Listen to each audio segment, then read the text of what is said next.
What's up, Thrashers, and welcome to another edition of the Mosh Pit Reviews, where yours truly, Thrash Maniac 99, reviews metal albums in the calendar year of 2019, and decided to take a little break from last week, considering I was going to do the KO Dot review last week, but I couldn't get through the album, and it's no disrespect to KO Dot and the band people in the band, it's just it wasn't really catching my attention. I couldn't make it past the halfway point. I don't know what it was about it, but it just didn't click to me.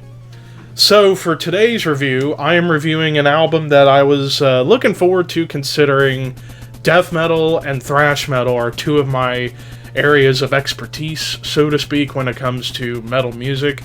Now, a lot of people really wanted me to review the Korn album, which, credit to them, but I didn't want to do a video review for the Korn album. Eventually I'll listen to the Korn album, and if you want my thoughts and opinions on that, go follow me on Twitter at ThrashManiac99, so keep an eye out for a Korn review over there. It might be like 1 or 2 tweets long, but I was really curious to want to review this album, considering I go through metal archives all the time and look at like band biographies and like similar artist lists, and anytime I would go through, say, Broken Hope, Bloodbath, Cannibal Corpse,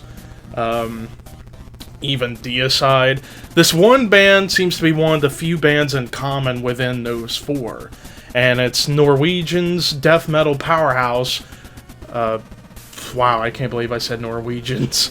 Norway's death metal powerhouse. I'm gonna leave that in just because I thought that was funny. Apologies on my part, but Norway's death metal powerhouse, Blood Red Throne, and their new album, Fit to Kill. So, little metal musicians family tree kind of thing happening here. Back when Blood Red Throne first started, it featured, I don't know how you pronounce his stage name, Tekort, or Chort, if the T is silent, who was in Green Carnation and formerly a member of Emperor. So already a little bit of metal musician credibility within the ranks of the band Blood Red Throne. Basically, they've been a band going strong since the early 2000s in Norway. Now, you would think, wow, a metal band from Norway, they must be black metal, because, well, pretty much Norway is oversaturated with black metal bands to the brim, I should say. So you would think that nowadays Norway is kind of stereotyped as the hotbed for black metal bands, which is true, but also not true. There have been bands or musicians that have come from Norway outside of the black metal scene. Hell, death metal has had a bit of a scene in Norway for years. You go back to bands like Mortem, for example, and musicians like Roy Khan, formerly of Camelot, is from Norway. So to review a band from Norway that's not within the black metal genre is going to be very interesting, considering Blood Red Throne, as far as like how I would describe their music, let's say you listen to Cannibal Corpse, then you listen to Bloodbath. This is what would happen if you combine those bands together. You get Blood Red Throne. It makes sense, the Bloodbath comparison, because Norway's right next to Sweden, and they were also pretty much heavily inspired by some Swedish death metal, as well as some of the American bands. After all, in the Metal Archives list, they're highly comparable to Cannibal Corpse, Bloodbath, Deicide, Broken Hope, Dying Fetus, Deeds of Flesh. So they're kind of borderlining brutal death metal and traditional death metal. They're just kind of streaming the line, so to speak, between those two styles of death metal. Because musically, you get a lot of you get some breakdowns within the band, as well as the vocals being really low in the register, with some high shrieking vocals that you could kind of harken back to a black metal inspiration. But I would say vocally you could compare this band to, say, Aborted, for example. Musically, it's very much like Cannibal Corpse mashed with Bloodbath. So with this album, Fit to Kill, it's a 9-track affair at 49 minutes. You got, from the looks of it, looks like, hiccup, 2 songs that pass the 6-minute mark. One of them, in fact, Deal It or Die, being over 8 minutes. And I would definitely say probably the best song on the album because it has so many tempo changes. You get the really fast blasting style, or even like a thrash grind speed.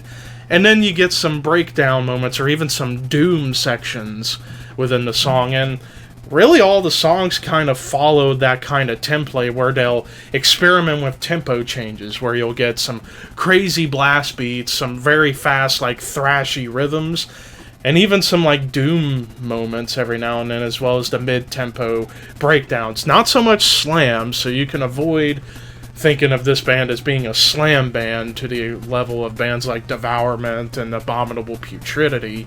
Instead, this is, like I said, streamlining on brutal death metal from the sense of early Cannibal Corpse and Aborted, mixed with traditional death metal from bands such as Bloodbath and even Vomitory, who was a band from Sweden back in the 90s.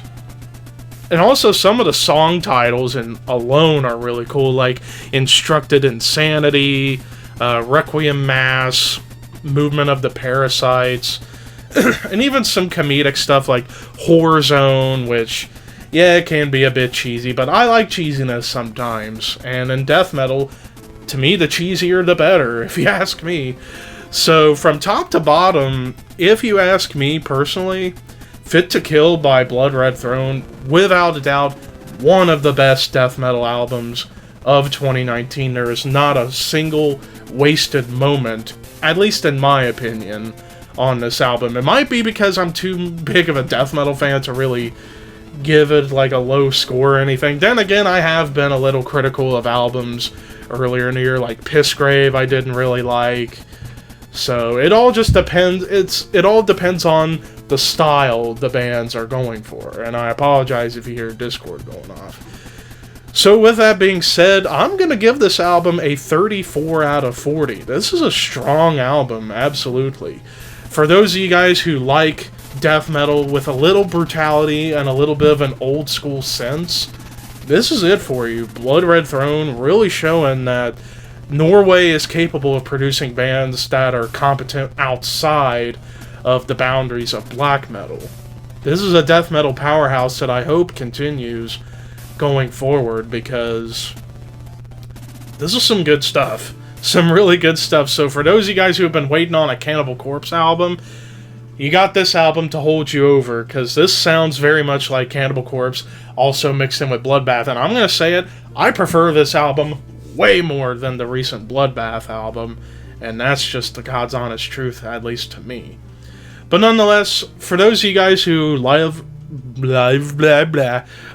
death metal, what did you guys think of Fit to Kill by Blood Red Throne? Let me know in the comments below. And yes, I'm keeping the glasses to all you stupid assholes who hate it.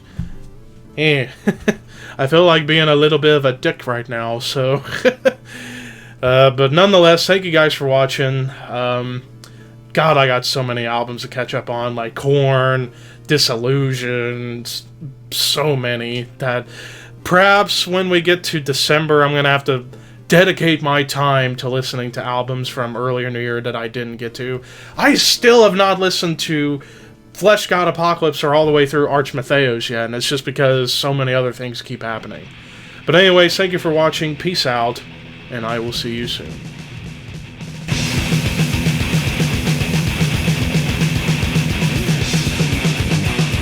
Well, it was Dorian Facepuncher who led the first lap of the day, as he's got his teammate Dylan Young right behind him, as they're both out of Young Motorsports working together for the time being. And then I see two Gibbs cars working together. Although I think I just saw, oh my goodness, a massive crash! This is the huge one at Talladega. That's about half the field in a car flipping wildly. That's Anthony McCrory. Holy cow.